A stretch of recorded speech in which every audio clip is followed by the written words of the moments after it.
શું જમ્મુ કાશ્મીરમાં કુદરતનો કહેર યથાવત છે। કિશ્તવાડ, ડોડા અને રિયાસી બાદ હવે રામબનમાં પણ તબાહી મચેલી જોવા મળી રહી છે। હવે રામબનમાં વાદળ ફાટવાને કારણે તબાહીના દ્રશ્યો સામે આવી રહ્યા છે। અત્યાર સુધીમાં 3 લોકોના મોત થયાના અહેવાલ મળી રહ્યા છે।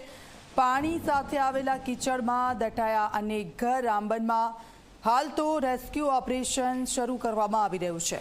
તો રેસ્ક્યુ ઓપરેશન અને જે દટાયેલા લોકો છે તે લોકોને બહાર કાઢવામાં આવી રહ્યા છે। આપ જો જે રીતના આ દ્રશ્યો સામે આવી રહ્યા છે, જે હાઈવે છે, જે રસ્તાઓ છે એ સંપૂર્ણપણે પાણીમાં ગરકાવ છે, તૂટી ગયા છે। એટલે રસ્તો પણ આપ જુઓ ઉબડખાબડ છે ને ત્યાંથી જવું મુશ્કેલી ભર્યું છે રેસ્ક્યુ ટીમ માટે પણ। 4 લોકોના મોત થયા છે અત્યાર સુધીમાં અને એક મહિલા લાપતા છે। તેની શોધખોળ હાલ ટીમ કરી રહી છે।